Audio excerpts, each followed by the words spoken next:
Next up, we have the Wolfman.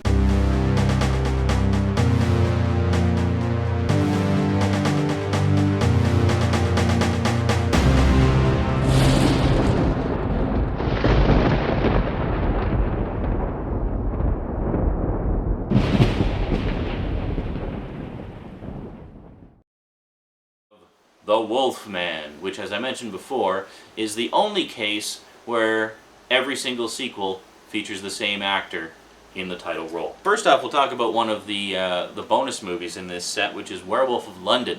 Werewolf of London was actually the very first Universal werewolf movie ever, actually, and I believe the first, as I think I mentioned in the previous part, the very first proper werewolf movie. There was actually a silent movie done in 1913 which featured, sort of based on Navajo legends. I forget what it was called, but anyway, I think it was just called The Werewolf or something like that.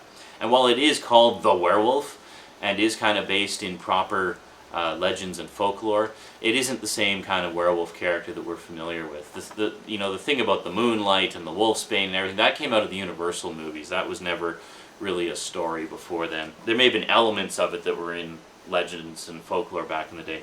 But anyway, the only other werewolf movie really worth speaking of, or that I'm aware of, is this 1913 silent film. In this case, it was actually a she-wolf, where she actually would turn into... She was basically seeking revenge on some people and chose to take on the form of a wolf for some reason to do it. So they basically just called her the werewolf. But the first proper werewolf movie, or just kind of getting to where we know the story now, was Werewolf of London in 1935, starring Henry Hull as botanist Wilfred Glendon. So he'd heard about this flower that only blooms in moonlight, so he heads out to Tibet, where apparently it is indigenous to, gets attacked by a werewolf, and, well, discovers that he is in fact becoming a werewolf himself. However, this plant turns out to be actually an antidote for werewolfism, or lycanthropy. So if you use some extract from this plant, you can actually stave off the transformation and remain human. However, it's only temporary antidote. It only lasts for a few hours. So the trick is to use it when you're kind of mid-transformation and hopefully have enough to last throughout the night until the next day. So, needless to say, things go horribly wrong. Turns out there's another werewolf on the prowl who's looking for the flower as well. And yeah, it actually seems to be more of a Jekyll and Hyde type of story, but with werewolf elements to it. So that was actually the first sort of proper werewolf movie. And then finally, 1941, we had the one we all know and love, The Wolfman, with Lon Chaney Jr. Now this is a really classy movie. It's got Lon Chaney Jr. as Larry Talbot, it's got Claude Rains as his father, and it's just fantastic. So that's the one that's being remade right now, actually. Even though I'm not usually big on remakes. With the classic monsters, they're just kind of eternal stories. I mean, a lot of them are based in folklore, legends, or really old stories. So, you know, if they're basing it off the book or whatever, or doing it as an homage, rather than just trying to rip it off, then I don't mind so much, because sometimes it can be pretty good. Like, for example, I really liked Mary Shelley's Frankenstein, the one with Robert De Niro and Kenneth Branagh. I thought that was excellent, and genuinely horrific in parts. Here, there's a Blu-ray coming out. I plan to pick it up. Okay, so then The Wolfman. The Wolfman, as I mentioned earlier, kind of got shafted for sequels, because The Wolfman is the only one of the monsters that didn't get any solo sequels. After the first one, Wolfie went straight on to team-up movies. And this is where we can get into the trilogy that I've been talking about. The first part of the trilogy was in 1942, the year after The Wolfman, and this is a direct sequel to The Wolfman, entitled Frankenstein Meets the Wolfman. Now in this case, the Wolfman is revived and brought back to life after supposedly being killed at the end of the first one. Death is never eternal in the Universal Monster movies. They always die at the end, and they always come back in the next one. Usually it's explained. They're usually pretty good at explaining it, but some of the later ones, they just kind of said, yep, he's back, and we're not going to tell you how or why. And that's it. So Frankenstein Meets the Wolfman was the first of the so-called Monster Mash or team-up movies, and quite frankly, it's the best of the lot. Basically because it's played much more seriously, and the plot actually does make a crazy kind of sense. So Larry Talbot goes back to the old gypsy woman who was kind of helping him out a bit and trying to, explain things to him in the first one. Goes back to her for help, saying, I don't want to be this cursed creature anymore. I just want to die. What can I do? So with the aid of the gypsy woman, he finds out about this Dr. Frankenstein and how he was able to create life and such, and thought, well, maybe he'll have some idea of how to kill me, because it was known, by the gypsy woman, I guess, that the creature that he created was essentially immortal. And it's like, well, so Frankenstein has some knowledge of immortal creatures. Maybe he'll have some idea how to destroy them, and I'll be able to find solace in death. So they head off to find Frankenstein, find his monster, and all this other fun stuff. I'm not going to spoil it for you, just see it. It's a great movie. But long and the short of it, it ends with just this huge titanic clash between the werewolf and the Frankenstein monster, which is the titanic battle that you want to see. That's why you go to a movie called Frankenstein Meets the Wolfman. You want to see them duke it out. Freddy and Jason got nothing on Frankenstein Meets the Wolfman. Come on. That's the original monster battle right there. So, a few years after, we'll come back to the Wolfman set in a minute, because there's a couple more movies there. So that was 1942. Okay, so Frankenstein Meets the Wolfman was hugely successful. So a couple of years later, there was a sequel called House of Frankenstein. Now, House of Frankenstein, again, is very much a proper sequel in that it continues the events from the end of the previous one. It references the previous one in quite a few ways and revives the creatures in ways that are, somewhat plausible. So that's good. It's a proper sequel, and it's wonderful. And this is kind of interesting, because here's a Frankenstein sequel featuring, this particular one has Glenn Strange as the monster. But here's a Frankenstein sequel that has Boris Karloff in it, but not as the creature.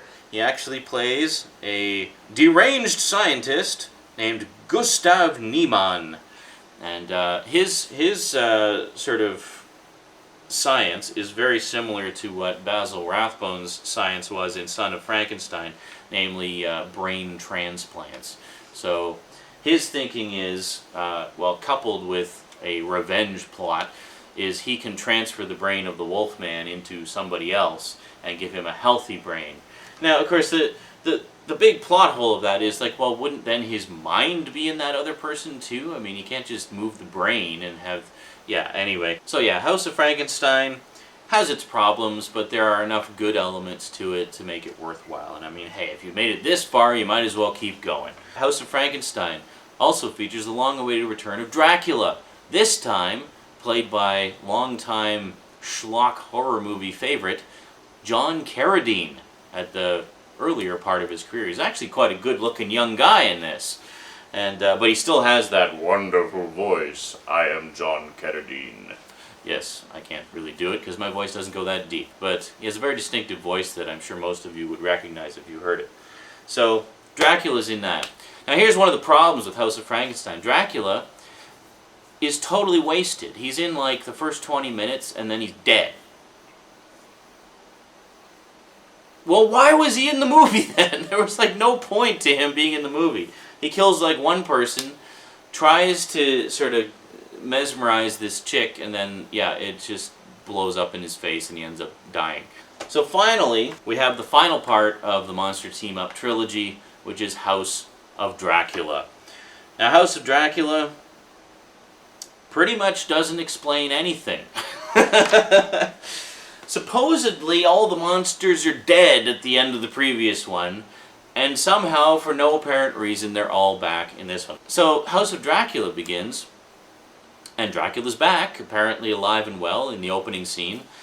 No explanation as to how or why, and there you go. And then, a little while later, Larry Talbot shows up. Larry Talbot, supposedly alive and well, no explanation why, he's just there. Again, played by Lon Chaney.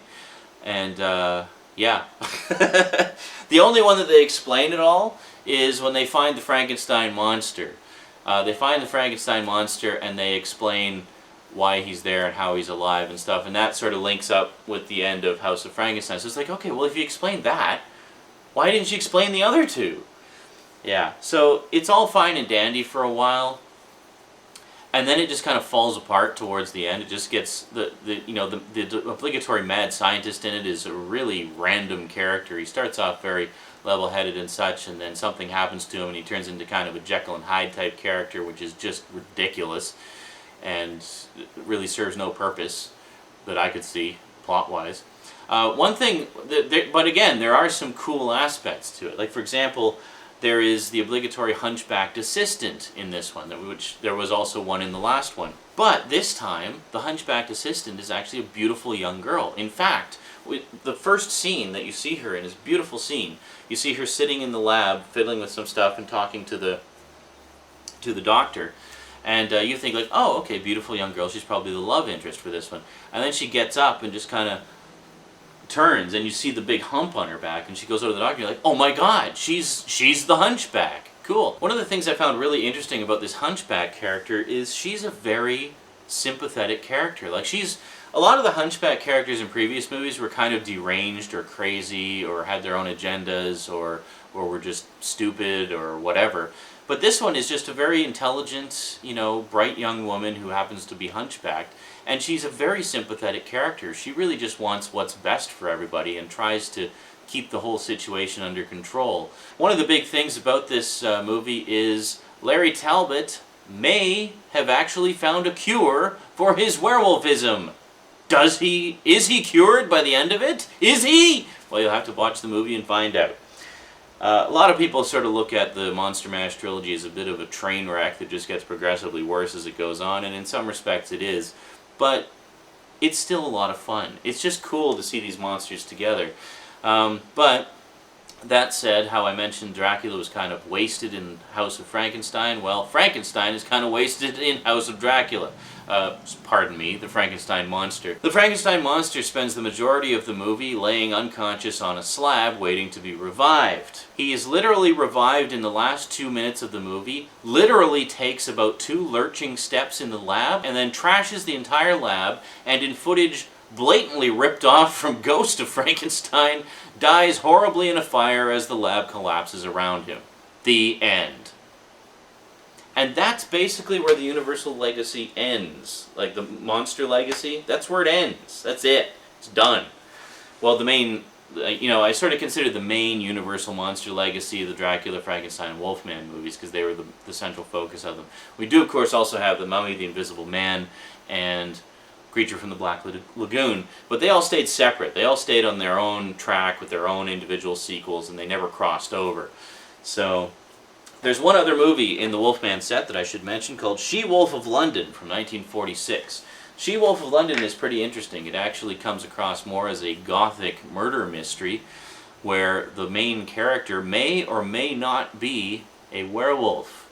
To say more would possibly spoil the movie for you. It's really, people are kind of mixed on it, but I really enjoyed it actually. Annette and I just watched that one last night, and she actually said she liked it better than the sort of straight-ahead monster ones because she's more into the mysteries and such, whereas I'm more, well, I like both, but I lean towards the monster stuff. So to sum up, if you want to watch everything more or less in order, each one has its own individual movies first, followed by the team-up movie. So Dracula, you got Dracula, Dracula the Spanish version, Dracula's Daughter, and Son of Dracula. So there you go, 4 movies, or 3 if you don't include the Spanish version. Frankenstein, you got Frankenstein, Bride of Frankenstein, Son of Frankenstein, and Ghost of Frankenstein, and that's the main Frankenstein cycle. Wolfman, you've got the Wolfman. So you got the Wolfman, which then leads directly into the team-up movies. So you got the Wolfman, Frankenstein meets the Wolfman, House of Frankenstein, and House of Dracula. And those 4 all go together. And then finally you got Werewolf of London and She-Wolf of London, which basically stand on their own as individual movies and are not part of the main cycle. Whew!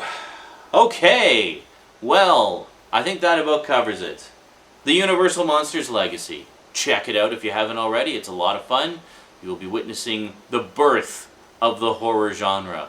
The birth proper of the horror genre. That's not to say there were never horror movies before, but this was the start of the real, proper, true horror genre as we know it today. That's it from me to you for now, folks. So until next time, Happy Halloween! And sayonara.